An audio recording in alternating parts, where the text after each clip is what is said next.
Assalamualaikum warahmatullahi wabarakatuh. Selamat sore, salam sejahtera untuk kita semua. Selamat datang kembali, Bapak Ibu. Kami ucapkan dalam MKM Insights. Sesi sore ini adalah MKM Insights yang ke-9 dengan tema Establishing Your Change Management Office: Lessons from Global and Indonesian Practices. Perkenalkan, saya Fadil Ramadan dari Makna KM yang akan memoderatori jalannya diskusi sore ini. Di sini saya lihat ada beberapa Bapak Ibu yang baru nampaknya baru bergabung ke MKM Insights pada sore hari ini. Izin kami memperkenalkan MKM Insights ini merupakan webinar bulanan yang diselenggarakan oleh Makna KM. Makna KM ini merupakan perusahaan konsultansi strategi execution dengan fokus pada tiga aspek. Yang pertama itu project management, yang kedua itu terkait dengan project management office, dan yang ketiga itu adalah change management.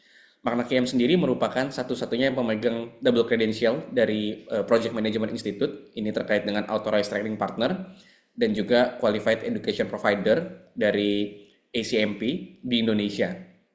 Agenda bulanan online ini kami selenggarakan untuk memfasilitasi ruang bertukar insights dan berdiskusi atas topik-topik yang menarik dari sudut pandang PM, PMO, ataupun change management. Nah, pada sore hari ini Bapak Ibu, MKM Insights akan membahas konsep dan penerapan change management office berdasarkan riset global dan juga riset yang pernah dilakukan Makna KM di tahun lalu di konteks lokal Indonesia. Sesi ini akan memberikan pandangan tentang bagaimana CMO atau Change Management Office dapat berperan dalam memperkuat tata kelola dan kapabilitas perubahan di berbagai jenis organisasi.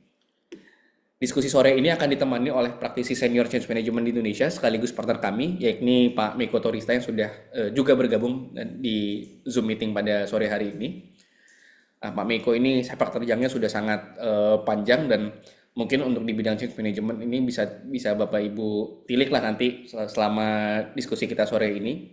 Sebagai gambaran Bapak Ibu, untuk Pak Miko ini sudah memiliki setidak-tidaknya dua sertifikasi yang terkait dengan change management. Ini ada Certified Change Management Professional dari ACMP dan juga Certified Change Practitioner dari Proschai. Dan masih banyak lagi sertifikasi ataupun juga pengalaman Pak Miko di bidang change management. Dan Pak Miko juga merupakan salah satu anggota tim atau salah satu tim lead lah dari riset lokal Makna KM terkait dengan implementasi CMO di Indonesia pada tahun lalu. Seperti biasa Bapak Ibu, sesi tanya jawab ini akan dilakukan di akhir pemaparan. Bagi Bapak Ibu yang ingin bertanya dan ini dapat bertanya langsung via chat Zoom ataupun raise hand ketika sesi tanya jawab dibuka. Pak Meiko, the floor is yours. Terima kasih Mas Fadil. Assalamualaikum warahmatullahi wabarakatuh, Bapak Ibu sekalian. Mohon izin saya akan share eh, apa? Oh ini kok nggak bisa saya. Oke, sebentar. Eh, Tadi saya coba share dari iPad saya ternyata ada agak bermasalah. Jadi sebentar. Oke, ya. Assalamualaikum warahmatullahi wabarakatuh. Selamat sore teman-teman semuanya. Eh, Mohon izin saya akan share screen. Oke, pada sore ini kita akan membahas mengenai CMO ya. CMO tadi sudah disampaikan oleh Mas Fadil di mana apa Makna QM ini sempat sebagai Makna QM adalah sebagai eh, apa boutique consulting untuk strategi execution, di mana salah satunya adalah change management. Dan apa tahun lalu kita sempat mengadakan sebuah survei lah ya, bukan, kalau saya bilang mungkin belum riset tapi baru survei aja. eh, dan ini mungkin eh, bisa kita share hari ini apa yang khususnya mengenai change management office ini, bagaimana praktisnya di Indonesia dan bagaimana bila kita bandingkan dengan praktis-praktis mengenai CMO atau change management office di global. Oke, tadi sudah diperkenalkan, nama saya Meiko Torista. Ini adalah tadi disebutkan baru ada dua sertifikasi mengenai change management. Sebetulnya ada empat ya. Change management saya yang pertama sebagai CCMP, saya adalah change Certified Change Management praktisioner dari ACMP atau Association of Change Management Practitioner. Dari CCMP ini saya mendapatkannya di tahun ini, memang di pertengahan tahun ini. Ini saya adalah orang kedua yang mendapatkan CCMP di Indonesia, dan yang CCMP pertama itu kebetulan sudah ada di sini senior saya dan mentor saya, Coach Edi Sutanto. Ini yang CCMP pertama di Indonesia. Selain CCMP, saya juga punya POSCAI, ada juga Lean Change Management, dan juga ada Kotar untuk foundation, Kotar Foundation dari Kotar Institute. Selain itu ada beberapa sertifikasi yang lain di bidang project, PMO, dan juga coaching, juga agile. Karena kebetulan saya pernah menjadi instruktur untuk IC Agile untuk beberapa course-nya. Saya juga bersama Coach Edi menjadi co-founder untuk Indonesia Change Management Association, dan saya menjadi Prinsu Ambassador, serta ya sebagai di Magna QM saya sebagai senior partner.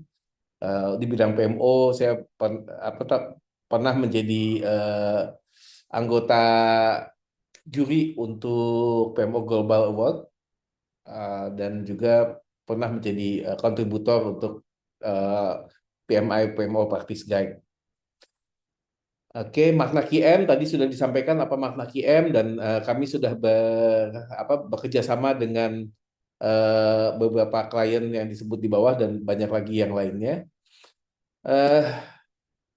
Hari ini kita akan bahas mengenai pentingnya CMO bagi sebuah organisasi, dan kemudian eh, saya harapkan teman-teman menjadi aware bahwa trennya itu seperti apa sih CMO itu di global maupun di Indonesia. Kemudian diharapkan rekan-rekan bisa mengerti bagaimana sih mengenai CMO responsibility dan approach-nya seperti apa. Oke, kalau kita eh, kita bandingkan, seringkali kita berbicara mengenai eh, outcome dan output gitu ya. Jadi kalau sebuah proyek itu dibuat, seringkali kita eh, bahwa bagaimana proyek itu bisa jadi outcome biar ada value-nya. Nah, ini harus dilihat bahwa apa sih yang dimaksud dengan outcome. Bahwa outcome itu kan adalah hasil yang realnya, dan tentunya proyek itu dibuat ada outputnya. Tetapi untuk output menjadi outcome, yang seringkali dibilang bahwa output nantinya akan menjadi outcome. Nah, output itu tidak bisa menjadi outcome secara langsung, tidak bisa menjadi outcome secara dengan sendirinya. Karena output itu butuh adopsi untuk dia bisa menjadi outcome. Atau adopsi itu adalah kalau orang bilang suka ada indikator, adopsi itu bisa menjadi leading indikator bagi sebuah outcome. Kenapa outcome itu sendiri buat saya itu adalah sebuah lagging indikator. Kenapa saya bilang outcome itu lagging indikator? Karena tanpa adopsi maka outcome itu tidak akan bisa dicapai. Bagaimana contohnya? Misalkan contoh paling gampang adalah kalau teman-teman membuat ERP, artinya sekarang kan ya namanya digital transformation, baik itu digitalization ataupun digital transformation, tapi misalkan teman-teman mengimplementasikan sebuah ERP, untuk bisa ERP itu setelah ERP-nya itu jadi, itu adalah baru sampai pada tahap output.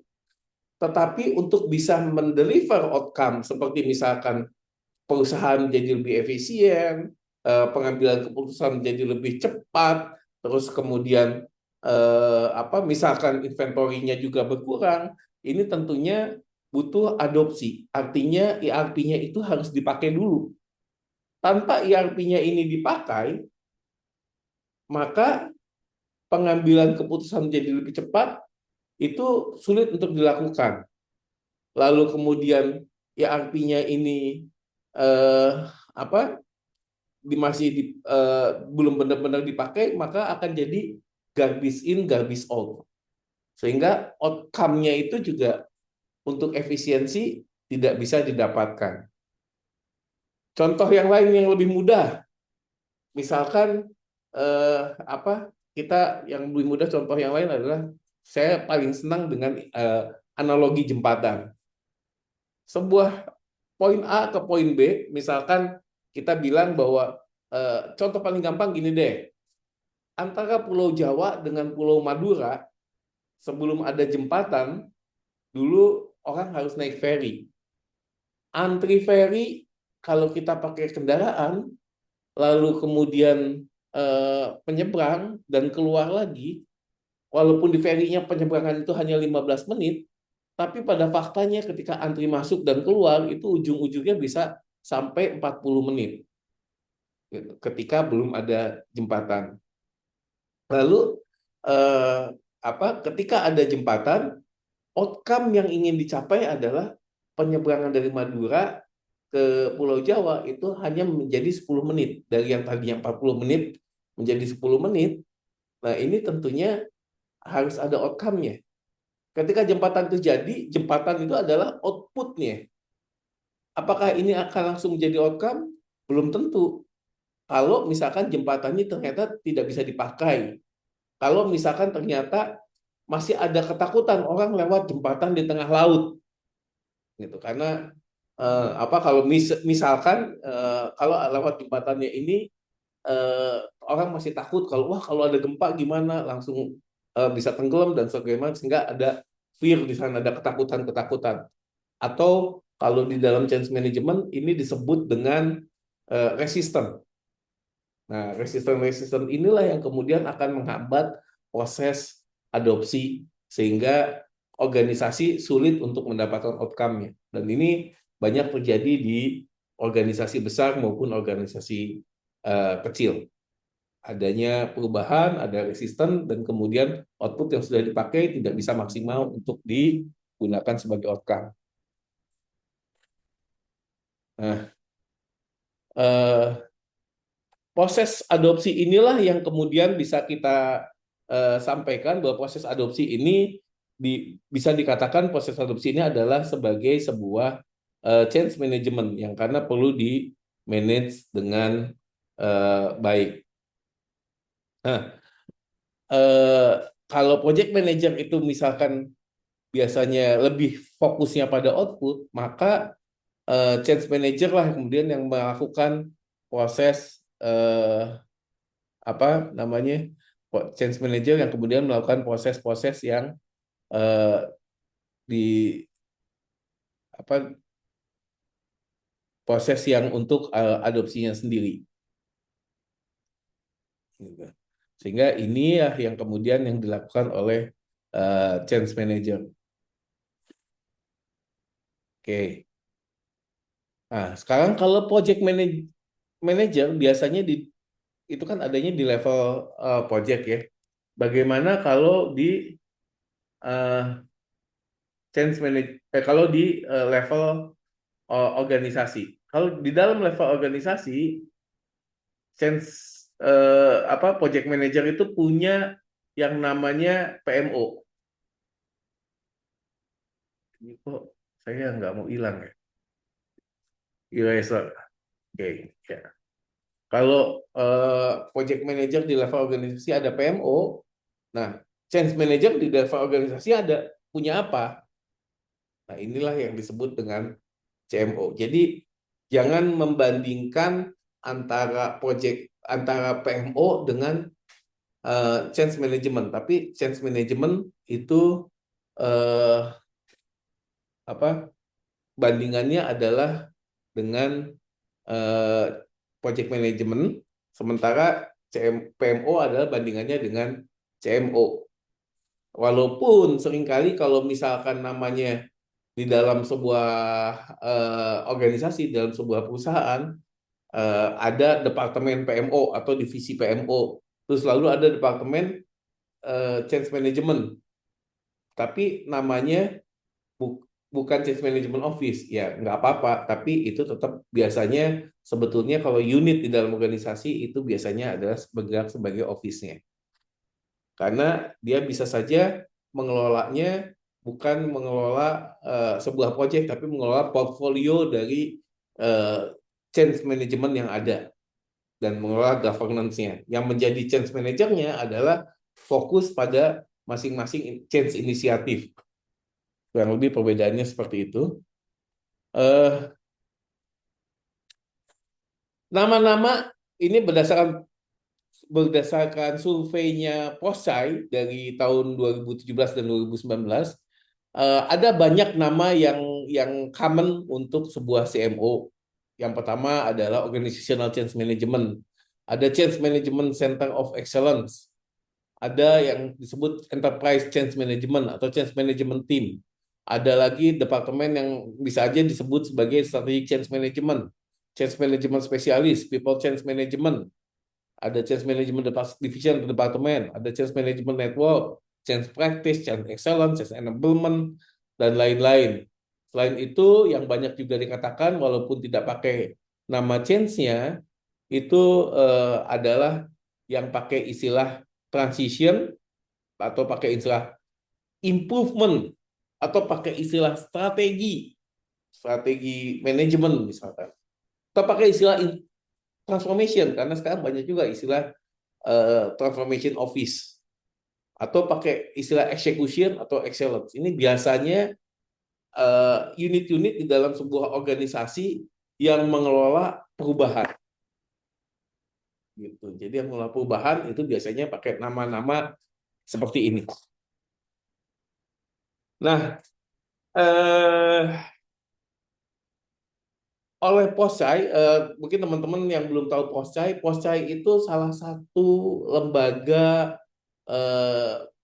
thought leader di dalam bidang change management yang sangat di respectable, dan dia respectable karena banyak sekali riset-riset yang dilakukan oleh lembaga tersebut.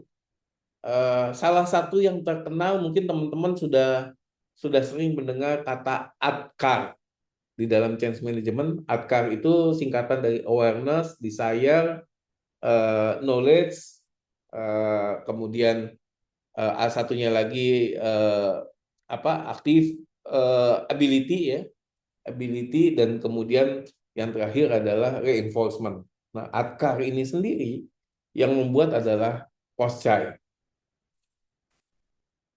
Oke.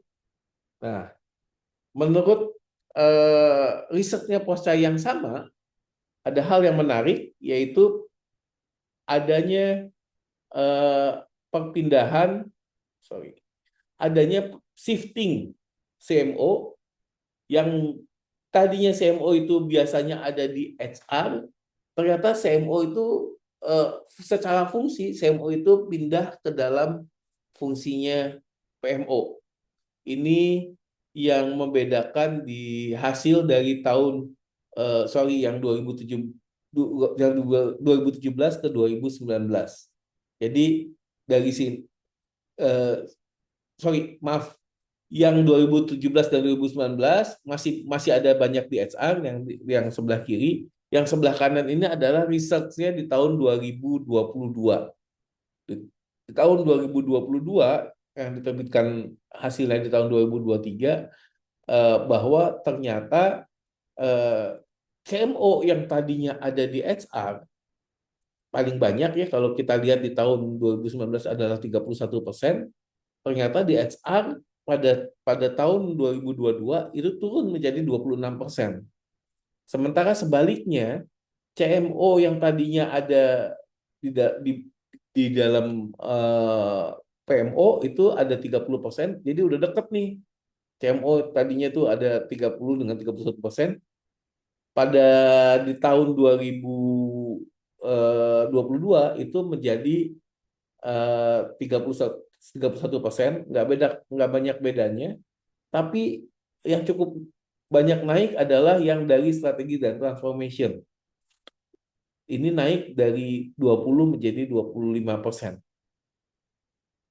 Nah, artinya shifting ini dari yang tadinya ada di HR itu semakin menurun, trennya semakin lari ke sebagai ke PMO dan semakin lari ke strategi planning. Nah, eh, tapi sayangnya kalau kita bandingkan dengan di Indonesia, shifting ini ternyata belum tampak. Karena di Indonesia ini masih di atas berdasarkan survei kami ya pada tahun 2024 kami melakukan survei ternyata di tahun 2024 ini eh, apa masih di atas 25%, masih sekitar 26-27%. Ini organisasi CMO masih berada di HC. Sementara yang berada di bawah PMO itu masih sekitar 15%. Dan 15% bahkan belum punya yang namanya change management di dalam organisasinya. Lain-lainnya yang di strategik atau strategic planning itu masih kurang dari 5%. Jadi yang cukup banyak itu ada di culture atau di HC. Kalau culture ditambahin HC itu udah artinya sudah mungkin hampir mendekati uh, apa 35%. Kemudian berarti sepertiganya gitu ya. Tapi ada juga yang menarik, ada juga yang di bawah sea level. Ya, di bawah sea level tuh lebih di atas 10% ternyata di Indonesia. Ini tren yang pertama. Nah, kalau kita lihat eh, kalau ditanya nih change practitioner, artinya para change manager gitu ya,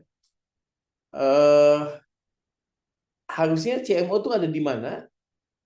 Menurut Posai, change manager itu idealnya justru ada yang pertama adalah di strategi atau di transformasi. Jadi change management itu idealnya ada di yang bergabung dengan transformasi itu kalau misalnya ada transformation office atau change management adanya di bawah PMO. Ini 22% dan 24%. Karena dianggapnya kalau ada di bawah kedua ini change management CMO itu akan lebih efektif menurut change practitioner. Yang menarik justru yang bilang bahwa ada, bahkan ada yang nomor tiganya adalah di bawah C-level gitu kan. Itu ada 10%. Yang menarik yang ternyata walaupun di bawah HR aktualnya paling banyak ada 31%, tapi change practitioner itu sebetulnya nggak mau, bukan nggak mau ya, tapi hanya 5% yang bilang bahwa posisi itu sudah tepat. Jadi banyak sekali yang bilang bahwa posisi ini belum tepat gitu ada di HR. Ini berdasarkan yang di 2019. Makanya di tahun 2022 kalau kita lihat tadi di tahun 2022, nah ini sudah banyak yang pindah ke transformasi. Ini memang terlihat dari sini bahwa eh, trennya change management itu akan semakin dekat ke transformasi atau semakin dekat ke PMO ketimbang ke HR itu sendiri. Setidak-tidaknya tren di global ya. Nah, kenapa demikian? Yang menarik kalau kita lihat, kita baca ke PMO Practice Guide. Di PMO Practice Guide itu yang dikeluarkan oleh Project Management Institute. CMO itu sebetulnya sebuah PMO. Yang pertama itu. Jadi PMO definition di ini saya copy langsung dari PMO Practice Guide di mana eh, kalau di sini dijelaskan bahwa ada konsep yang namanya XMO. XMO ini dijelaskan langsung bahwa XMO ini adalah eh, apa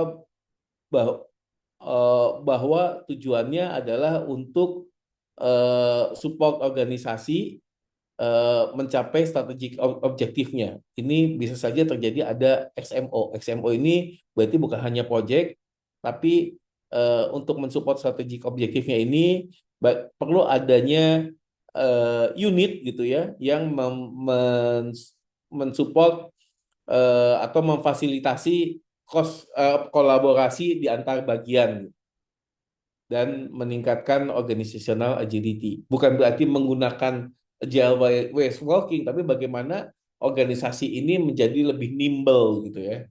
Nah, salah satu XMO ini menurut PMO ini adalah bentuknya bisa jadi adalah Change Management Office atau CMO yang fokusnya adalah untuk mengelola perubahan-perubahan dalam organisasi dan membuat keyakinan bahwa organisasi itu dapat dapat mengadopsi dari strategi baru, teknologi baru atau bisnis model yang baru.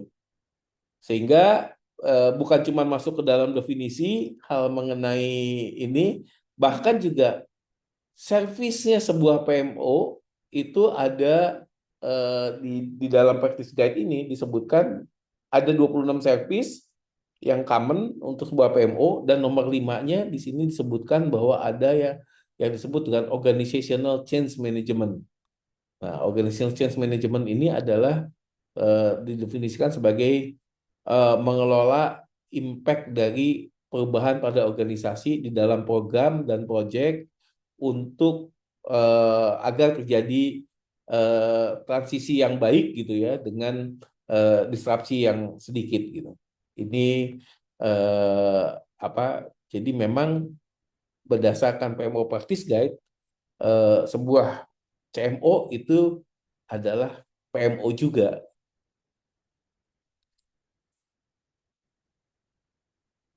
Nah, eh, apa sih responsibility-nya yang biasa dilakukan untuk sebuah sebuah CMO?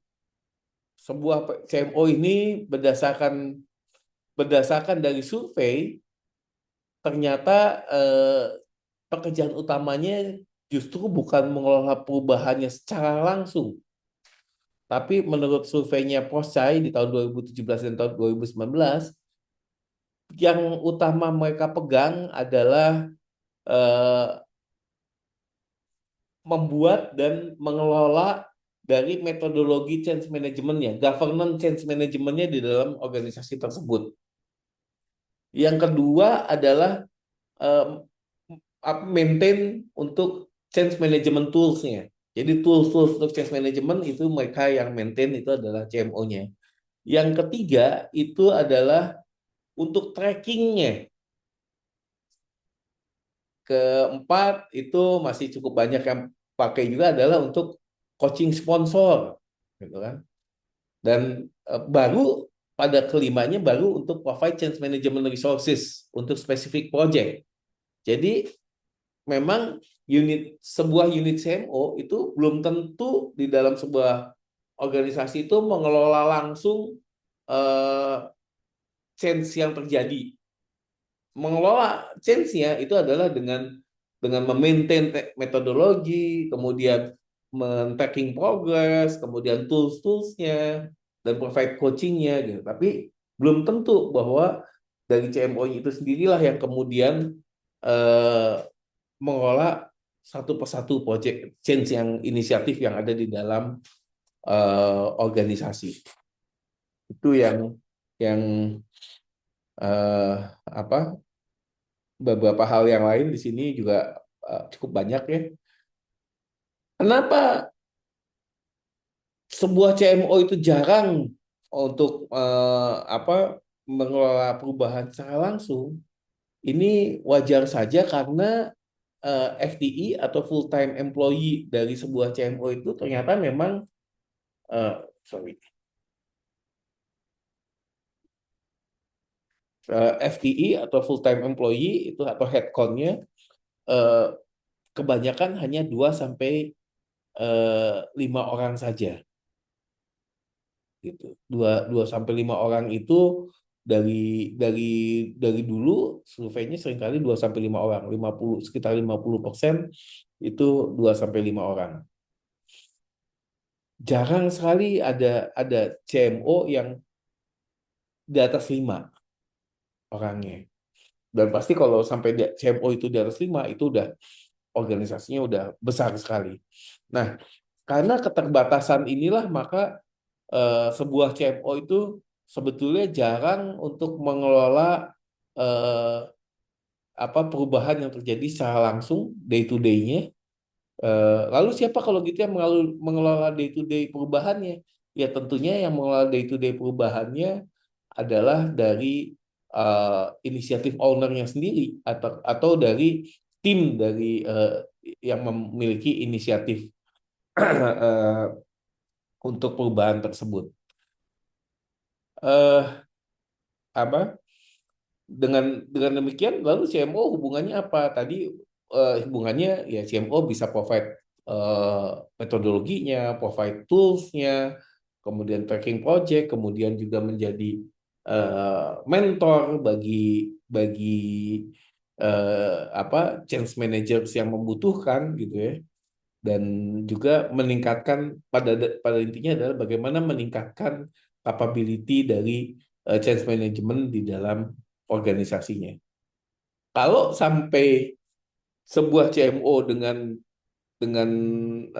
headcount yang tidak terlalu banyak masuk ke dalam satu persatu proyeknya, maka secara organisasional nantinya mereka akan terjebak ke dalam satu persatu proyek tapi tidak istilahnya tidak bisa mengubah eh, atau meningkatkan kapabilitas dari change management di dalam organisasinya.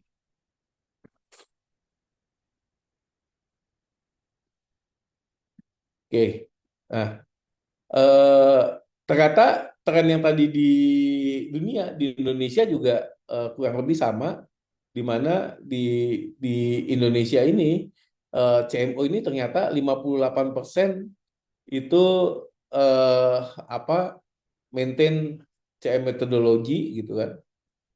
Yang kedua dan ketiganya di track change portfolio dan juga eh, apa untuk ya 19% itu macam-macam gitu kan. Terus ada yang provide coaching to people manager, ini ada 4% gitu. Jadi kerjaan di dunia dan di Indonesia sudah sama untuk change management. Eh, di Indonesia sendiri biasanya change management itu adanya di departemen head kebanyakan gitu ya, modelnya ada departemen gitu. Tapi ada juga yang di bawah direktorat, walaupun kecil. Yang nomor duanya ini adalah yang under departemen, jadi di bawah asisten manajer gitu kan. Ada yang di bawah divisi ini 15%, ada yang jadi sampai punya divisi change management sendiri gitu kan. Ada yang merupakan individual kontributor, jadi cuma satu gitu ya change manajemennya di dalam keseluruhan organisasi. Eh, tapi yang sangat disayangkan masih ada eh, apa yang tidak memiliki change management function atau tidak memiliki CMO di dalam organisasinya.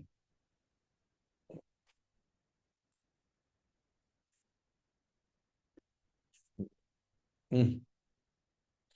Kalau di Indonesia challenge-nya apa sih? Gitu kan. Challenge-nya ternyata banyaknya yang menganggap bahwa masih change management itu masih berkonflik dengan company culture.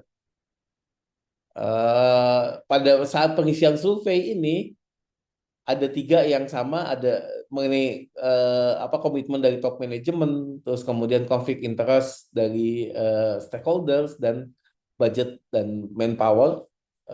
Ini sekitar masing-masing sekitar 15%. Tapi kalau saya di luar survei ini, eh, ketika berdiskusi dengan banyak change practitioner di Indonesia, banyak di antara mereka yang ketika sudah berdiskusi lebih dalam gitu, eh, mengemukakan mengenai budget. Jadi change management ini seringkali budgetnya di dalam change management, ini kita ngomongin change management ya, bukan CMO-nya. Bahkan change management sebuah proyek itu seringkali nggak punya budget gitu. Ini sangat disayangkan gitu kan. Kalau memang di organisasi itu ada CMO-nya, maka CMO ini bisa membuat governance gitu ya, yang bagaimana mengatur bahwa setiap ada inisiatif harus ada budget untuk change-nya. Gitu. Dan ini yang apa ya, Mark M pernah membantu juga sebuah atau beberapa company yang ternyata tidak ada saat itu, sebelumnya belum ada ketentuan seperti itu, dan kemudian ketika dimasukkan change-nya menjadi lebih make sense lagi.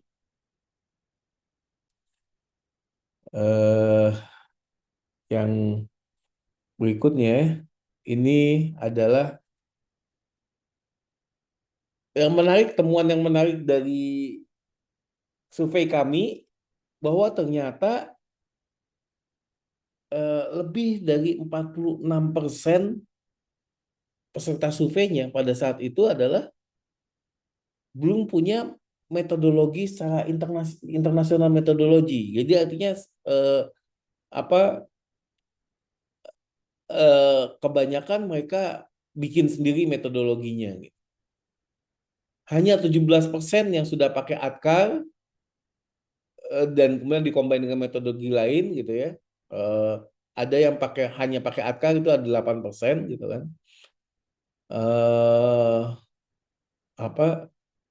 Ini buat saya menarik gitu ya, bahwa yang 46% itu lalu pakai apa gitu, karena mereka kebanyakan develop sendiri gitu. Nah, kenapa buat saya menjadi menarik? Karena berdasarkan surveinya Poscai di internasional, bahwa yang namanya metodologi itu penting. Karena kalau kita menggunakan metodologi yang baik di dalam change management, dan kemudian juga mengimplementasikan metodologi tersebut dengan baik, maka ini akan meningkatkan kemungkinan keberhasilan dari sebuah change inisiatif ke dalam pencapaian objektifnya. Kalau yang tadinya pakainya biasa-biasa aja dengan metode biasa-biasa, kalau misalkan pemakaiannya jelek, metodenya jelek, maka hasilnya bisa jadi hanya 13% gitu ya. Kalau pakainya aja agak bagusan dikit gitu ya, fair gitu kan, itu bisa peningkatan keberhasilan menjadi 39%.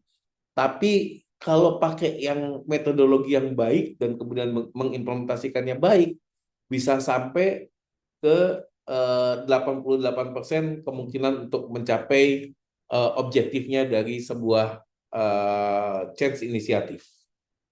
Jadi personally, saran saya ada banyak metode-metodologi CM bisa digunakan daripada Anda reinventing the wheel. Artinya lebih baik kita pakai aja yang sudah jelas terbukti dengan baik. Misalkan Anda bisa pakai ADKAR, Anda bisa pakai quarter 8 step, Anda bisa pakai Luwin, Anda bisa pakai juga Lean Change Management, Anda bisa pakai juga Engage Star, ada Engage Star model gitu kan. Itu nanti bisa dicari mana yang bisa digunakan. Oh ya, sorry, ada satu lagi, standarnya ACMP gitu, itu bisa digunakan juga gitu. Dan silakan teman-teman cari mana yang paling pas untuk organisasinya. Tapi sebetulnya teman-teman nggak perlu loh ini bikin sendiri gitu. Ibaratnya teman-teman, ketika teman-teman dari rumah mau ke kantor mau pakai kendaraan nggak perlu loh teman-teman bikin motor sendiri. Udah ada orang bikin motor atau udah ada orang bikin mobil. Anda tinggal pakai aja, tinggal mana yang paling cocok untuk Anda gitu kan. Kalau nggak mau beli motor, beli mobil, sudah ada loh transformasi umumnya. Kenapa Anda harus bikin sendiri sih gitu kan? Karena apa namanya, company Anda kan bukan fokus khusus di change management. Change management itu adalah sebuah tool saja gitu. Jadi eh, apa? Nah, dengan adanya survei ini, apa sih artinya buat sebuah CMO? Tentunya CMO adalah perlu mendefinisikan governance yang baik, mendefinisikan redefinisikan responsibility-nya. Dan menurut Poschai itu ada 9 possibility yang fokusnya terhadap change management ya, yang bisa dilakukan oleh CMO. Yang pertama adalah mendevelop dan tentunya di-maintain metodologinya. Tentunya pilih metodologi yang sesuai untuk organisasinya dari metodologi-metodologi yang sudah ada. Kemudian tools-nya, tools ini apa sih yang di dalam change management? Banyak. Tools-tools ini adalah salah satu, beberapa di antara adalah untuk alat assessment. Alat assessment seperti misalkan tools bagaimana mengassessment impact dari sebuah perubahan, bagaimana menganalisis resikonya, bagaimana menganalisis eh, apa hal-hal yang lainnya, bagaimana mendevelop communication plan-nya dan lain sebagainya. Ini tools, nggak harus digital, tapi tentunya harus di-maintain oleh CMO. Kalau mau digitalisasi ada beberapa tools manajemen untuk digitalisasi gitu kan. Itu juga bisa di maintain. Tapi ini adalah tanggung jawab dari sebuah CMO. Yang ketiga adalah jadi maintaining portfolio dari change inisiatif gitu ya. Jadi dia di tracking dan di monitoring gitu ya dari sebuah apa namanya change inisiatif udah sampai mana sehingga ini bisa dibuatkan dashboardnya lalu di apa atau dilaporkan ke stakeholder terkait termasuk juga ke manajemen. Yang keempat yang bisa dilakukan adalah memprovide coaching untuk para sponsors. Nah, sponsor-sponsor di dalam change management itu sponsor yang disebut dengan sponsor adalah ultimate sponsor serta people manager gitu. Nah, ini bisa di coach bahwa yang namanya sponsor nggak bisa diem aja ketika lagi ada change inisiatif. Ini sponsor harus juga aktif. Nah, ini yang perlu karena sebuah change ketika change itu terjadi yang mendapatkan benefitnya bisa jadi adalah sponsor dari change-nya. Sehingga sudah sewajarnya kalau sponsor juga, apalagi sponsor itu adalah salah satu yang paling didengar oleh karyawan kalau memang di dalam organisasi yang sifatnya profit seperti perusahaan. Yang kelima, CMO ini bisa saja menyediakan resources untuk menjadi change manager ya di dalam sebuah project.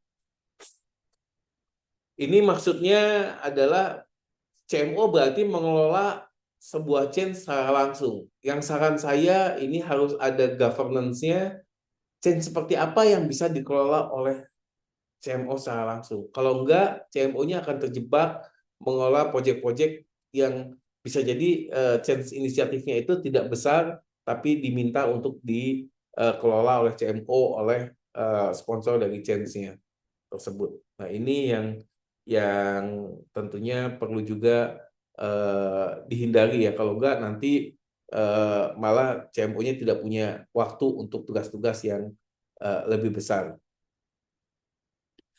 Yang kelima ini adalah CMO.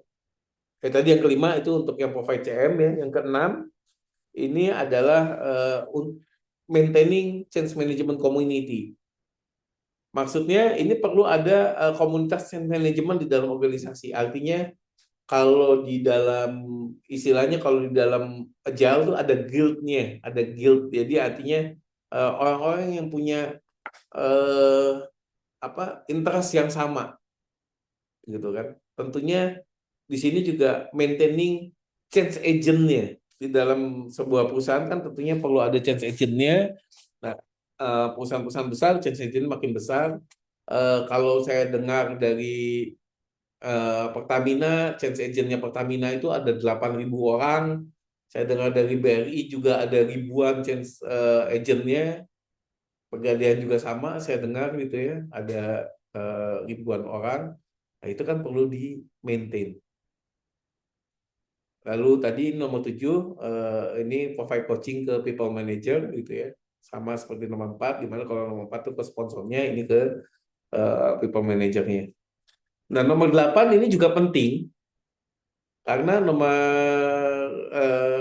8 pentingnya untuk memiliki change management curriculum agar sesuai dengan yang nomor 1. Jangan sampai misalkan kalau nomor 1 pakai pendekatannya lebih heavy-nya ke quarter, tapi ternyata change management kurikulumnya itu banyaknya ngajarinnya akar atau sebaliknya. Gitu. Ini perlu align antara nomor 1 dengan nomor 8 sehingga capabilities dari change management di dalam organisasinya terbangun dengan baik dan sesuai dengan yang dibuat oleh metodologi yang digunakan. Nomor 9 adalah managing change portfolio gitu kan. Bedanya kalau tadi yang nomor 3 itu adalah masing-masing satu persatu dari inisiatifnya. Kalau ini adalah mengelola portfolionya. Jadi portfolionya ini termasuk juga di dalam bahwa oke, ini perlu masuk dikelola oleh siapa, ini dikelolanya maksudnya oleh siapa tuh apakah masuk ke CMO atau tidak gitu kan. Tentunya perlu ada governance yang bagus untuk pengelolaan mana yang masuk ke dalam change portfolio, mana yang tidak. Dan juga perlu diingat ada yang namanya change fatigue. Di dalam sebuah organisasi ada yang namanya change fatigue. Change fatigue itu di mana organisasi itu menjadi sudah a priori dengan perubahan lagi.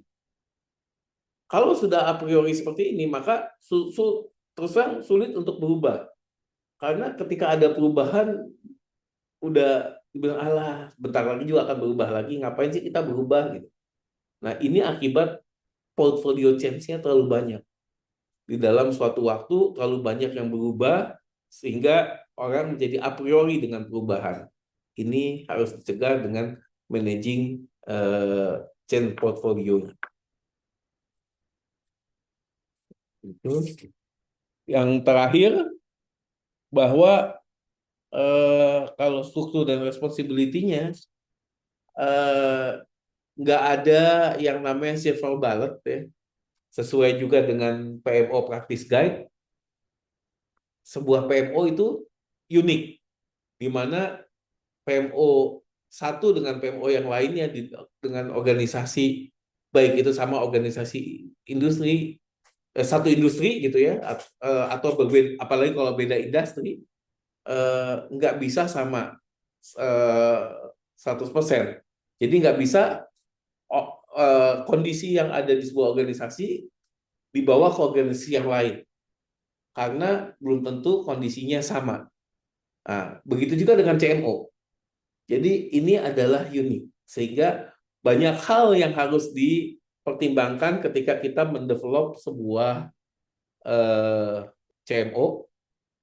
Ini ada list beberapa hal, saya tidak akan bacakan, tapi secara besarnya bahwa kita harus lihat dari sisi organisasinya, kita harus lihat kemampuan dari CMO-nya, resources-nya seperti apa, budgetnya, personilnya, kompetensinya untuk CMO-nya sendiri, dan kita harus lihat 3P-nya, project program portfolionya, berapa banyak sih change yang dilakukan, dan seberapa dalam nanti kita akan masuk ke dalamnya, sehingga ini semua bisa ada balance antara jumlah personelnya, kemampuan personelnya dengan jumlah hal-hal yang ditangani tadi, gitu. Sehingga kita bisa masuknya sampai seberapa dalam, ini semua bisa lebih baik apa perlu dikonsider untuk membuat sebuah CMO yang sesuai untuk organisasi tersebut.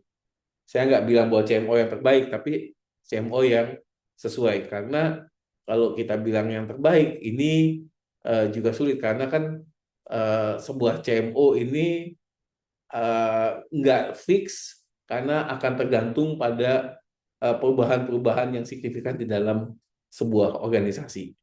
Maka harus terus ada penyesuaian.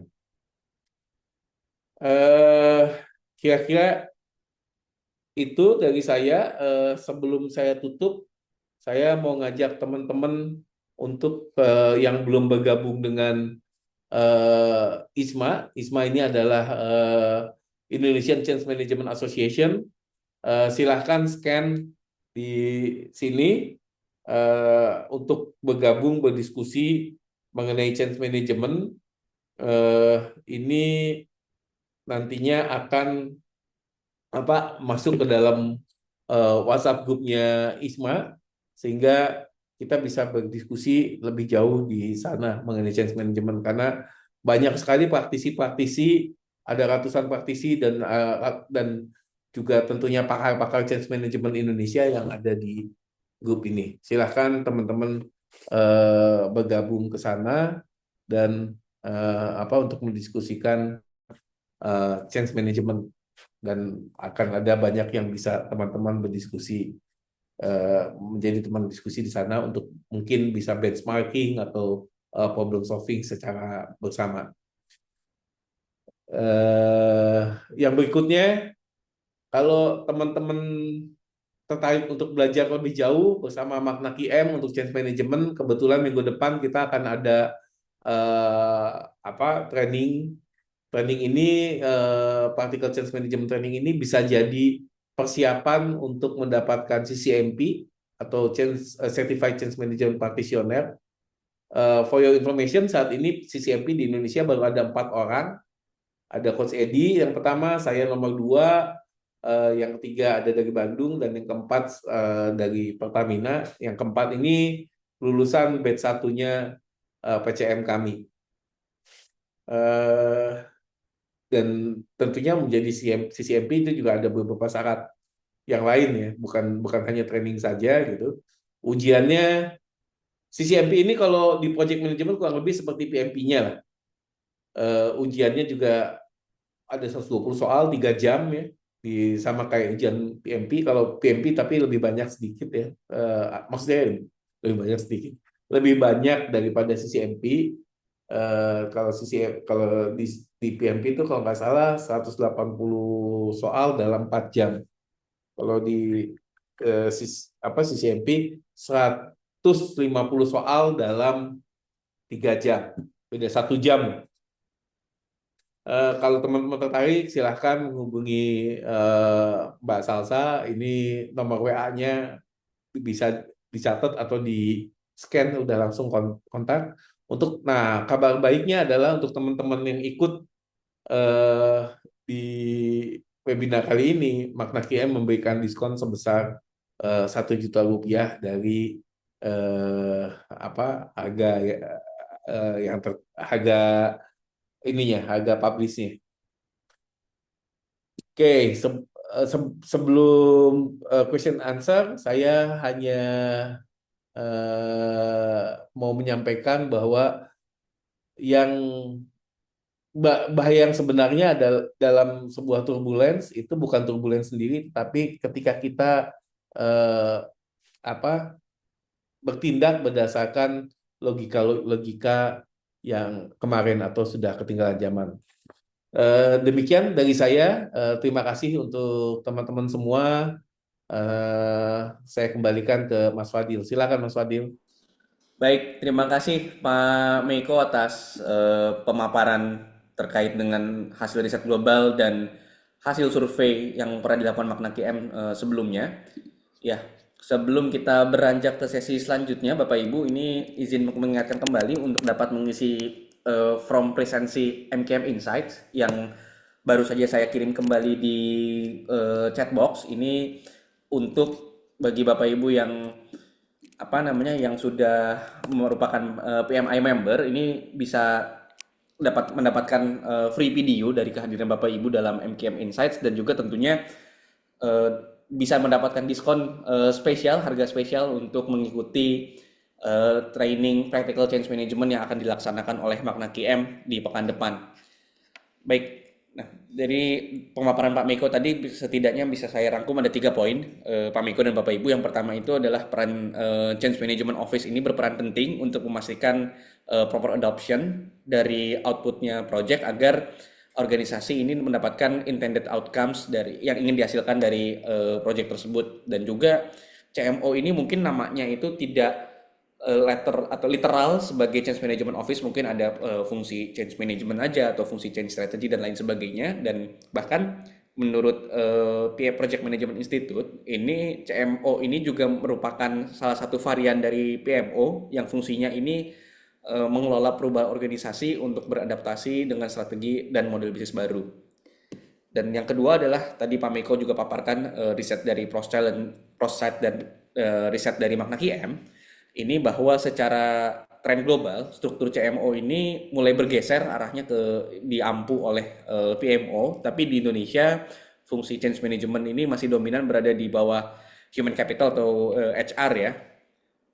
Dan dari sisi tanggung jawab utama sendiri secara global di Indonesia ini masih mirip, yaitu memelihara metodologi change management. Namun tantangan terbesar di Indonesia adalah terkait dengan change management ini berkaitan dengan budaya perusahaan dan resistensi karyawan, yang mana di Indonesia ini untuk hampir separuh responden ini belum menggunakan metodologi CM yang globally accepted. Dan yang ketiga adalah tanggung jawab CMO ini pada intinya berfokus pada kepemilikan dan maintaining metodologi dan tools dari change management itu sendiri, serta menyediakan coaching kepada sponsor dan melacak kemajuan perubahan pada proyek. Serta tadi Pak Miko juga di akhir menekankan ada 3 faktor penentu dalam meletakkan struktur dan tanggung jawab CMO, karena balik lagi tidak ada eh, apa silver bulletnya untuk CMO ini. Yang pertama adalah terkait dengan faktor organisasi, yang kedua adalah faktor change management office itu sendiri, dan yang ketiga adalah terkait dengan triple P atau proyek program portfolio yang diampu oleh CMO. Baik Bapak Ibu, jika ada ingin hal-hal yang ingin ditanyakan atau yang didiskusikan, monggo bisa raise hand atau bertanya lewat chat box. Namun tentunya kami mengharapkan lebih enak nanti raise hand aja, biar Bapak Ibu jika ada pertanyaan langsung bisa langsung disampaikan ke Pak Meiko pada kami. Sebelum ke floor, mungkin ini Pak Miko yang ingin saya tanyakan. Tadi kan memang ada perbedaan tren ya, bahwa struktur CMO itu di global eh, ada di bawah PMO, namun di Indonesia ini masih masih jamak di bawah HR ya. Nah, apakah perubahan apa pergeseran tren di global ini yang CM ini diamput PMO ini, apakah akan terjadi juga di Indonesia dalam beberapa waktu ke depan, atau mungkin ada perbedaan konteks lokal di Indonesia yang bisa menyebabkan Indonesia tidak mengikuti tren global, Pak? Oke, pada dasarnya ilmu change management di Indonesia ini eh, menurut saya bisa dibilang masih belum berkembang banyak. Artinya ya kita bisa lihat dari jumlah CCMP aja di Indonesia baru ada 4. Jumlah POSAI certified itu eh, sepengetahuan saya ada sekitar belasan orang. Lean change management mungkin saya cuma satu orang. Eh, Kotor saya nggak tahu, mungkin juga bisa jadi hanya baru saya gitu. Eh, Basically change management di Indonesia ini bisa dibilang apa ya, underappreciated saat ini, gitu kan.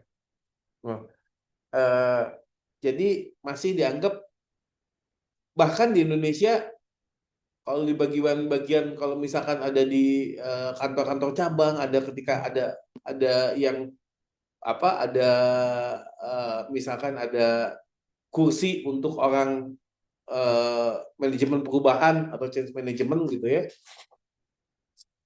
Bahkan saya dengar di sebuah BUMN ada yang ketika di daerah-daerah ini biasanya yang duduk di situ adalah orang-orang yang dianggap mau pensiun, orang-orang yang dianggap performance-nya biasa-biasa saja gitu kan, bukan orang-orang yang justru pengen berubah gitu kan.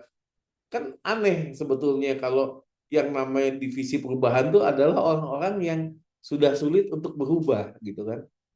Itu makanya saya bilang bahwa change management di Indonesia memang masih underappreciated gitu. Eh, Sehingga ditanganinya tuh hanya dianggap sebagai bagian dari eh, yang mungkin kurang penting. Tetapi tren ke depannya yang saya lihat mulai masuk bahwa teman-teman di project management udah banyak juga yang bilang bahwa eh, pencapaiannya bukan hanya pada output, tetapi pencapaiannya sudah pada outcome, bahkan benefit. Oleh karena itu, mereka membutuhkan sesuatu gitu, bagaimana biar benefit ini bisa tercapai. Nah, sesuatu itu apa? Sesuatu itu adalah change management, gitu kan? Nah, oleh karenanya, kalau ini trennya itu sendiri saat ini masih baru ketika di Indonesia itu masih baru bahwa eh, inisiatif-inisiatif baru bisa dilihat apa teman-teman di PMO atau di project management baru pada benefit realization management. Artinya benefit realization management itu baru pada monitoring, tracking dan monitoring terhadap benefit yang didapatkan dari sebuah inisiatif atau dari sebuah project. Nah, baru pada di sana saja. Tapi belum sampai ke dalam eh, bahwa untuk bisa mencapai benefit atau outcome tertentu, ini butuh adopsi. Nah, ketika adopsi itu dibutuhkan, ini akan berarti namanya change management.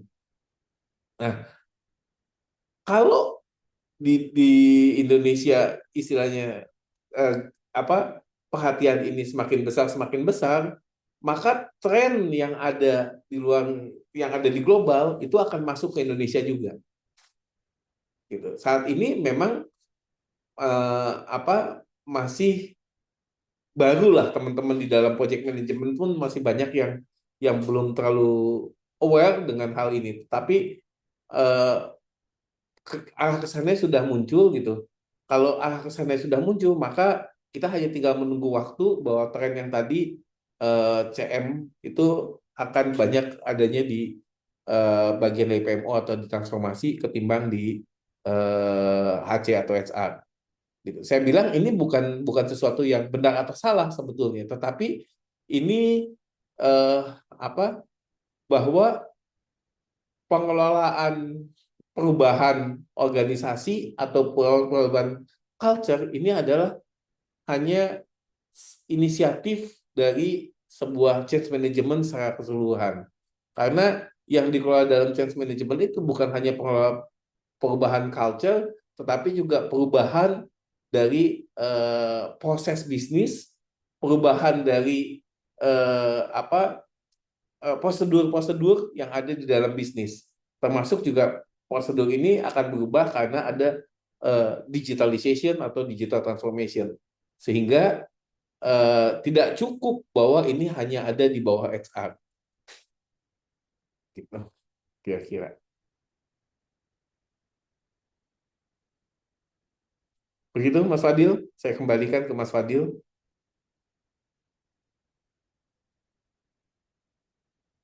Wah, sepertinya ini ya, eh, apa, freeze ya. Iya, nih tadi terputus Pak tadi koneksinya. Gitu. Jadi begitu kira-kira Mas Fadil. Baik, terima kasih Pak Meko. Jadi memang secara keilmuan di Indonesia itu memang masih belum berkembang banyak, bahkan cukup underappreciated. Tapi dari Pak Meko sendiri melihat bahwa masih banyak ruang untuk berkembang dan nanti ketika secara keilmuan, secara praktek itu sudah mulai mature di Indonesia, maka kedepannya mungkin akan paralel juga dengan tren global begitu ya Pak ya. Ya, Ya, baik. Terima kasih Pak Meko. Mungkin saya akan serahkan ke floor ke Bapak Ibu. Jika ada pertanyaan, monggo langsung diajukan saja. Bisa langsung open mic atau raise hand. Kami persilakan. Ya, Halo, selamat silakan Kak sore. Hidayat. Sore Pak Miko, Mas Fadil, izin bertanya ya. selamat sore Pertama, Pak. terima kasih atas sesi sharing knowledge-nya, Pak Miko, menjadi tambah wawasan saya nih. Saya ini dengan Hidayat berada di PMO perusahaan swasta ya, tepatnya itu IT provider gitu ya. Yang kita tahu kan memang kalau change itu kalau di PMP adanya ya di change request gitu ya, ada suatu perubahan permintaan di sisi user terhadap ruang lingkup pekerjaan ya, seperti itu ya. Berarti kan itu lingkupnya suatu project. Nah, di sini kan kalau change management sepertinya dalam lingkup perusahaan ya Pak Miko ya, seperti itu. Mungkin saya butuh suatu contoh atau use case ya, di mana contoh di mana pernah ada suatu perubahan kultur dari apa ke apa gitu ya, sehingga kita lebih ada bayangan nih Pak mengenai change management ini. Apakah dengan adanya dulu COVID gitu ya, di mana pekerjaan atau meeting itu harus on-site, lalu ada perubahan yang bisa atau diizinkan dengan cara online. Apakah itu suatu perubahan juga yang masuk dalam change management gitu? Mungkin butuh apa, contohnya Pak, biar kita ada bayangan Pak mengenai change management ini seperti apa Pak. Terima kasih. Oke, saya jawab langsung Mas Fadil atau gimana? Silakan Pak Meko langsung saja. Oke, ya. Makasih Pak Hidayat. Pertanyaan yang bagus sekali dan eh, pernyataan ini valid gitu ya. Pertanyaan, sorry, pertanyaannya valid karena banyak sekali banyak sekali project manager yang masih bingung apa bedanya change control dengan atau change management. Kalau kita kembalikan ke PMBOK, Pak, di PMBOK 8 yang baru terbit beberapa waktu yang lalu, 2 minggu yang lalu ya kalau nggak salah. Ada di glosarinya bisa dibaca, Pak. Ini saya baca langsung. Eh, Glosarinya change management itu adalah a comprehensive, cyclic, and structured approach for transition individuals, groups, and organization from current state to future state with intended business benefit. Jadi ini adalah untuk transitioning individual, group, dan organization. Jadi yang namanya change management menurut PMBOK 8 itu berbeda dengan change control, gitu kan. Sementara kalau change management yang tadi Bapak sampaikan, mungkin change control jelaskan juga di PMBOK 8 itu change control itu adalah proses whereby modification to document deliverables or baseline associated with project are identified or documented, approved or rejected. Jadi yang Bapak sampaikan change management tadi sebetulnya yang istilah lebih tepat menurut PMBOK itu adalah change control, Pak, bukan change management. Di sini jelas ya, dan change management itu belum belum tentu hanya perubahan pada culture saja. Jadi ketika penggunaan dari ini banyak nih apa terjadi di dalam organisasi. Sebuah proses tadinya masih pakai manual. Manual ini ternyata biasanya ketika menggunakan manual itu proses ini katakanlah ini ya, proses paling gampang nih, proses PR, procurement request, sampai jadi PR itu di-approve dan jadi PO di sebuah organisasi, katakanlah masih proses manual, ini eh, apa katakanlah ternyata memakan waktu 5 hari. Nah, ketika ada inisiatif untuk mendigitalisasi proses tersebut, tentunya kemudian dibuatlah sebuah proyek ya. Ada ERP-nya, penerapan ERP dan lain-lain sebagainya. Ada pelatihannya, apa? Dan kemudian pelatihan itu untuk yang pengguna-penggunanya, sehingga pakai purchase request yang tadinya manual, butuh tanda tangan basah, banyak dokumen yang tangani, ternyata udah masuk semuanya ke digital, udah terdigitalisasi pakai komputer. Lalu kemudian commissioning, proyeknya itu selesai, diimplementasikan, sudah implementasinya selesai, sudah go live. Nah, ini kan tentunya perlu diukur lagi. Kalau memang project management tugasnya seringkali adalah go live, udah oke, selesai gitu. Tapi kalau kita mau dapatkan sebuah outcome yang baik, kita harus mengukur lagi bahwa yang tadinya proses ini 5 hari, apakah kemudian prosesnya menjadi lebih singkat seperti yang diharapkan? Bisa saja misalkan harapannya adalah dengan adanya digitalisasi, ternyata proses ini diharapkannya adalah misalkan maksimum 48 jam sudah bisa keluar PO-nya dari tadinya PR. Tentunya kan ini ada butuh approval yang bertingkat. Tapi namanya approvalnya sekarang bisa dari handphone gitu kan, tinggal klik klik klik gitu. Tapi banyak organisasi yang ketika ini diukur bukan menjadi dari tadi 5 hari, bukan menjadi 3 hari seperti yang diharapkan atau 48 jam seperti yang diharapkan, ternyata malah jadinya 2 minggu, malah jadinya 3 minggu. Artinya kan outcome yang diinginkan tidak tercapai. Ini kenapa? Karena ternyata mereka bisa pakainya, semua orang bisa sudah pakai, orang sudah di training gitu kan. Tapi ada resistensi. Nah, resistensi inilah yang kemudian harus di-manage gitu ya. Sehingga penggunaannya bisa lebih baik. Kenapa nggak langsung diperintahkan menggunakan ERP? Sudah banyak organisasi yang sudah diperintahkan ternyata tidak berjalan dengan semestinya dengan model seperti ini. Dan kemudian ketika diperingatkan bahwa udah model udah seperti ini, akibatnya apa? Ada yang cepat, beberapa bagian ternyata cepat udah sampai langsung sampai ke dari PR sampai ke PO bisa cepat gitu ya. Cepat sekali.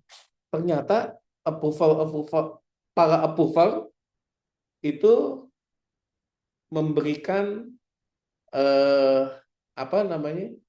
memberikan password, username dan passwordnya ke sekretaris. Sekretarisnya yang approve. Nah, ini kan secara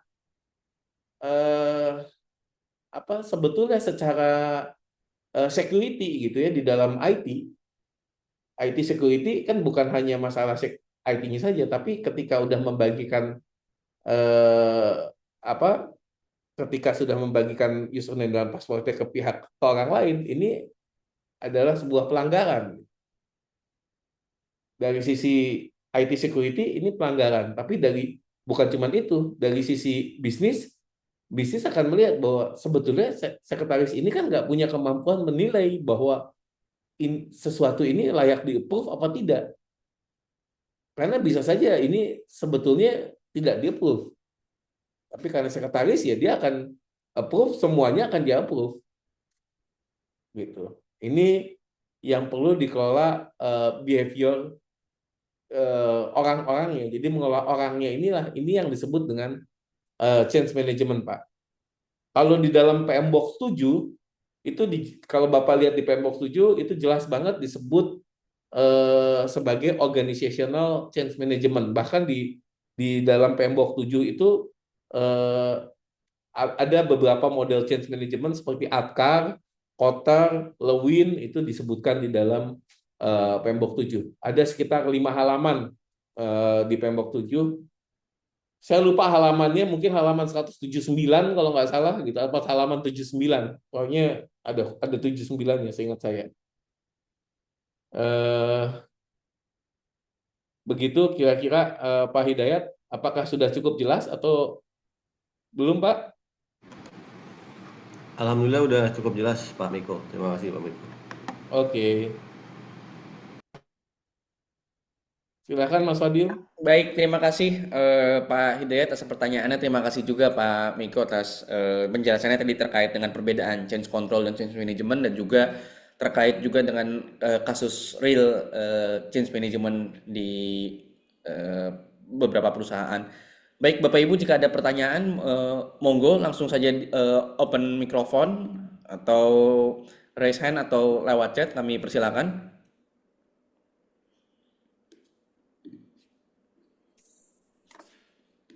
Oh, Pak Hidayat di saat halaman 160 kalau di Pembok 7. Baik Pak. Terima kasih Pak. Ya.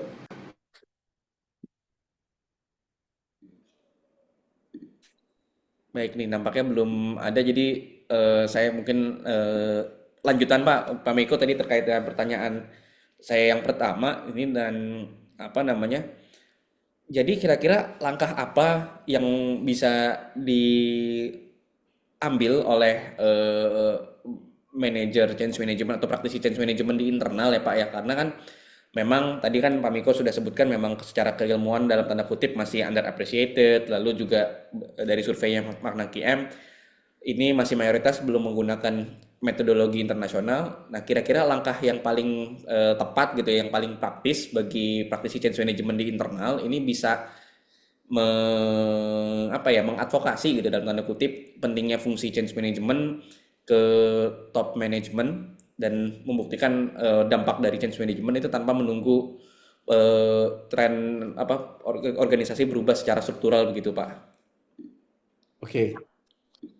Oke. Ya, bagaimana kita bisa menginfluence itu kan tentunya kita harus punya power ya. Nah, power itu bisa didapat yang pertama adalah karena eh, kita punya legal standing terhadap sesuatu itu. Legal standing misalkan kita punya SK gitu bahwa kita menjadi sesuatu. Nah, itu power yang sifatnya eh, legal power gitu ya. Terus power yang kedua itu adalah power yang karena kita mampu untuk eh, menghukum atau memberikan reward reward power gitu. Reward power kalau kita memberikan reward. Nah, kita kan nggak mungkin memberikan reward ke ke ke bos kita gitu kan. Yang bisa bos kita yang memberikan reward ke kita gitu. Yang ketiga adalah coercive power. Coercive power itu adalah kita bisa memberikan hukuman gitu kan ke bos kita. Mungkin nggak kita ngasih hukuman ke bos kita? Nggak mungkin kan? Yang keempat ini adalah charm power. Kalau kita charming, kita baik-baik, kita bisa influence tuh, gitu kan. Tapi ini juga hanya mengandalkan charming aja seringkali nggak cukup. Powernya masih lemah. Ada power yang kelima. Power yang kelima ini namanya expert power. Kalau Anda expert, Anda akan lebih didengar. Gitu. Contohnya, makanya kalau di project management banyak orang yang mengambil sertifikasi untuk PMP atau mengambil sertifikasi untuk PMO gitu kan. Saat ini pemegang sertifikasi PMP di Indonesia udah 4 ribuan lebih, mungkin sudah mendekati 5.000 gitu, atau bahkan mungkin sudah lebih dari 5.000 orang. Bandingkan dengan change management yang tadi CCMP hanya 4, Posai mungkin hanya belasan orang gitu kan. Nah, ini adalah sebuah peluang untuk menjadi expert di dalam change management di awal-awal ini, karena kan nantinya kalau di dunia change management tuh ya yang awal-awal dulu dapat PMP kan, kayak di sini saya lihat ada Pak Sahlani, itu saya dengar kalau nggak salah Pak Sahlani itu nomor nomor PMP-nya paling kecil di Indonesia saat ini gitu, yang masih aktif gitu. Jadi sudah menjadi Pak Sahlani berbicara ya akan banyak orang yang mendengarkan beliau gitu di dalam bidang change management gitu. Di dalam bidang project management. Nah, untuk change management ya tentunya kalau kita punya expert power tadi ya, bagaimana kita menjadi expert yang menjadi expert yang kredensialnya bisa disesuaikan gitu. Begitu kira-kira gitu kan.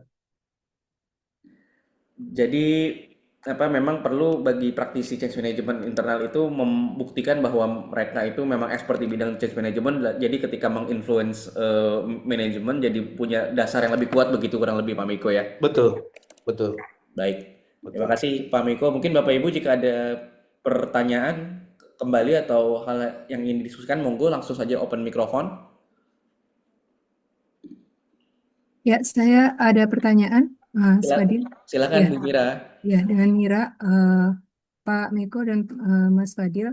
eh, Sejalan dengan mengikuti penjelasan dari Pak Miko ini, sepertinya ini kan lebih menjurus ke yang organization change management gitu ya. Sementara di industri itu kita ada dua pemahaman gitu mengenai change management. Satu, change management yang seperti di ITIL lebih ke implementasi changes yang melalui change control board.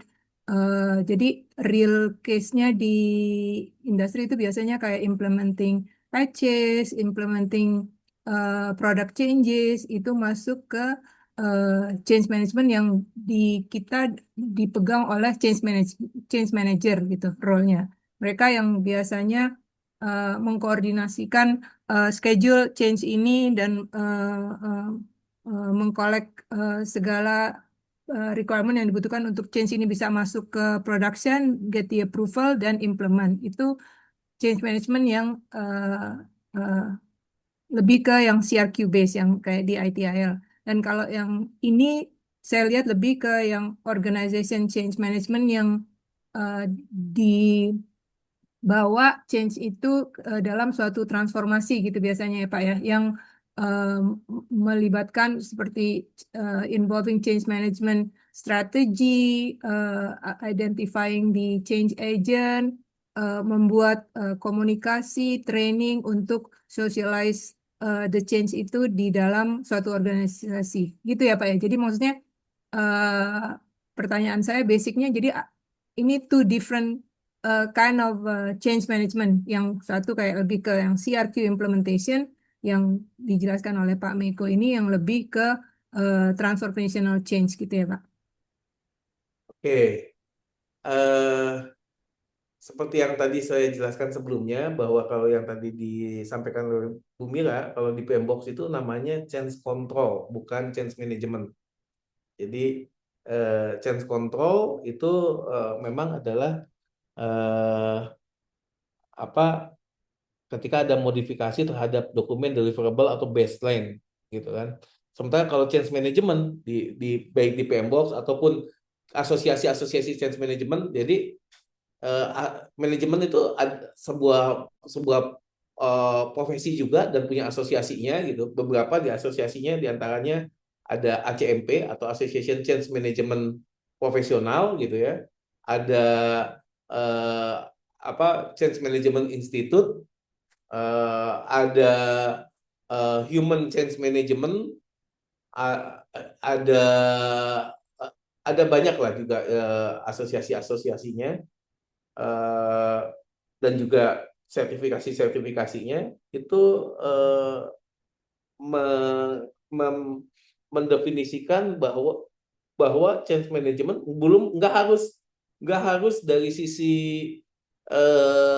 nggak harus dari sisi transformasi aja, jadi nggak harus besar, tapi bisa juga ketika implementasi itu sudah ada mempengaruhi behavior orang gitu, bahwa implementasi ini kalau memang tadi misalkan ada bahwa behavior orang, ada human interaction antara man and machine gitu ya, maka sebuah sistem itu tidak bisa bekerja kalau mesinnya saja yang di update, tapi juga bagaimana hubungannya dengan humannya ini, sehingga humannya ini bisa mengadopsi proses baru dengan mesin tersebut gitu. Itu yang harus dilihat dari current state dengan future state-nya gitu. Jadi nggak cukup hanya kita berbicara perubahan terhadap mesin saja gitu. Memang di dalam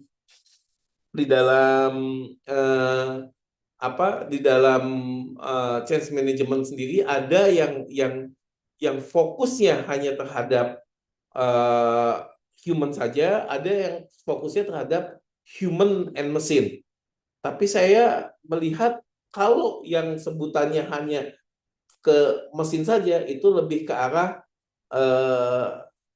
change control, bukan change management gitu. Karena organization change management, walaupun itu change-nya kecil atau besar, kayak penerapan bahwa ini Coach Edi, izin saya mengambil pengalamannya Coach Edi gitu kan. Ketika dan nggak harus digital nih. Jadi Coach Edi beberapa tahun yang lalu itu ada perubahan yang dia tangani ketika sebuah perusahaan perusahaan yang dengan ribuan orang bekerja di dalam suatu unit kerja tertentu di kantornya di daerah timur Jakarta gitu. Ini tadinya biasa menggunakan galon aqua. Orang sudah terbiasa menggunakan galon aqua, lalu perusahaan melihat bisa efisiensi dengan tidak lagi menggunakan aqua galon, tapi menggunakan air filterisasi gitu kan, dengan filterisasi dengan air filter. Nah, ternyata ketika ini diterapkan resistennya banyak. Ketika resistensinya banyak, maka ini karena perubahan itu sendiri yang diperhatikan awalnya hanya perubahan terhadap bahwa air galon, mesin galon diganti dengan mesin yang filter, pemasangan pipa dan lain sebagainya. Tetapi human interaction-nya tidak di-manage dengan baik. Nah, change management itu juga sekali lagi mungkin juga perlu saya tegaskan di sini bahwa pekerjaan change managers itu bukan hanya ngurusin training dan komunikasi atau sosialisasi ya. Karena justru kalau hanya mengurusi dua hal ini, biasanya ini yang resistennya kemudian muncul gitu. Justru yang lebih tepat adalah change management tuh mengurusi bukan cuma training dan komunikasi, tapi justru tujuannya adalah engagement dan adoption. Gitu. Jadi mudah-mudahan jelas bahwa kalau berdasarkan bahwa kalau kita mau mengacu ke ke profesi yang bukan change management aja juga ada jelas. Tadi saya sudah mengutip di beberapa perbedaannya di PMBOK gitu, dan sudah disampaikan. Begitu kira-kira Bu Mira.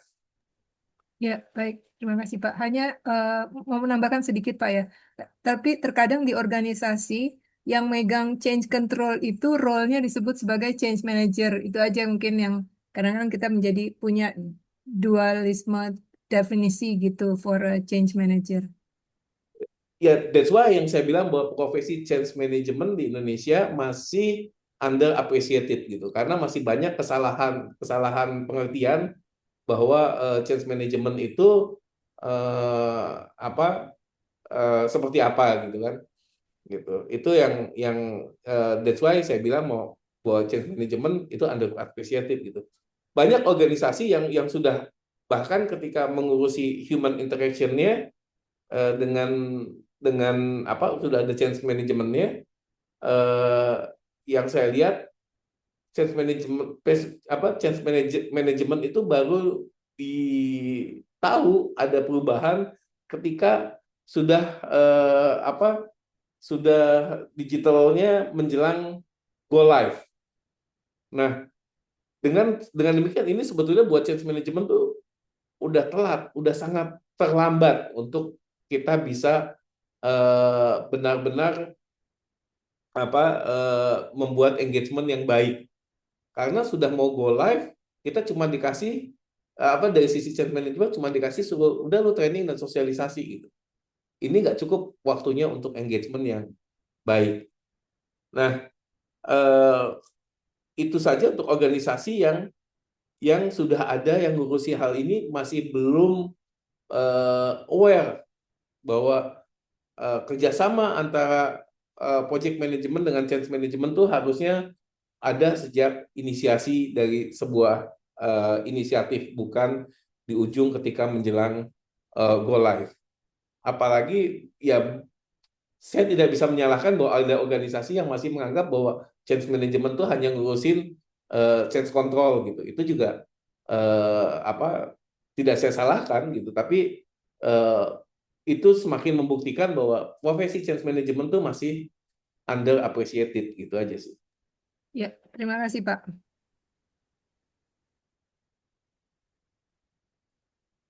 Baik, Silakan Mas Fadil. terima kasih Bu Mira atas diskusinya, Pak Miko juga atas penjelasannya. All in all berarti memang menurut Pak Miko yang masih, karena memang itu dalam tanda kutip change management itu under appreciated di Indonesia, itu juga karena memang belum jamak pemahaman bahwa change management itu sebenarnya beyond, bukan hanya change control tapi beyond that, begitu ya Pak Miko ya, bahwa memang Ya, tujuan change management itu bagaimana bisa mencapai intended outcome dari output dari sebuah project yang dilaksanakan, kurang lebih begitu. Baik, Bapak Ibu, mungkin ada satu pertanyaan lagi kami persilahkan jika ada yang ingin ditanyakan. Sembari menunggu, kami juga sudah mengirimkan link form presensi ya. Ini terutama untuk Bapak Ibu yang member PMI. Ini jika Bapak Ibu mengisi form tersebut bisa untuk klaim free video dari kehadiran Bapak Ibu dalam MKM Insight pada sore hari ini. Silakan Bapak Ibu, jika ada pertanyaan atau hal yang ingin didiskusikan, mungkin langsung saja open mikrofon. Oke, baik, nampaknya belum ada Pak Miko, jadi karena waktu juga mungkin saya persilakan Pak Miko jika ada hal sebelum ditutup ini yang ingin disampaikan kepada Bapak Ibu peserta MKM Insight ke-9 pada sore hari ini. Oke, ya pertama terima kasih untuk waktu dari Bapak Ibu sekalian, dan again seperti yang saya sampaikan tadi bahwa kita memang perlu meningkatkan awareness untuk profesi change management gitu ya, dan saya harapkan teman-teman sudah bisa bergabung lah setidaknya dengan ISMA, karena di sana kita banyak sekali yang bisa kita diskusikan mengenai change management, dan sehingga kita bisa berkembang bersama satu sama lain dan semakin memasyarakatkan change management di Indonesia. Itu aja dari saya. Saya terima kasih untuk kesempatannya dan terima kasih untuk teman-teman yang sudah hadir dan mohon maaf bila ada kesalahan-kesalahan dari saya. Sekian saya sampaikan. Terima kasih. Baik, terima kasih banyak Pak Meiko atas pemaparannya pada sore hari ini. Sebelum ditutup, tanpa terasa kita telah mencapai pada penghujung MKM Insight ke-9. Atas nama Makanak IM, kami mengucapkan terima kasih banyak atas kehadiran Bapak Ibu dalam sesi sore ini dan memohon maaf atas kekurangan dalam penyelenggaraan MKM Insight. Jangan lupa untuk bergabung ke grup WhatsApp ICMA atau Indonesia Change Management Association melalui barcode yang sudah ada di kolom chat. Dan juga mari kita mendalami metodologi change management yang berbasiskan global best practice dan bersiap meraih sertifikasi global dengan bergabung ke Practical Change Management Training kedua oleh Makanak IM yang akan diadakan pada pekan depan 2-4 Desember 2025 dengan melalui informasi yang ada di kolom chat dan dapatkan diskon khusus bagi peserta Bapak Ibu peserta MKM Insights pada sore hari ini. Jika ada pertanyaan lebih lanjut, Bapak Ibu dapat mengontak Makanak IM di linkin kami, Makanak IM, ataupun juga melalui email training@maknakim.com. Demikian, terima kasih banyak Pak Meiko atas keluangan waktunya dan Bapak Ibu atas kehadirannya dalam sesi sore ini. Izin kami tutup, terima kasih. Assalamualaikum warahmatullahi wabarakatuh. Sampai jumpa di MKM Insight selanjutnya. Waalaikumsalam warahmatullahi Terima wabarakatuh. kasih. Terima kasih banyak. Terima kasih. Thank you, Pak. Waalaikumsalam.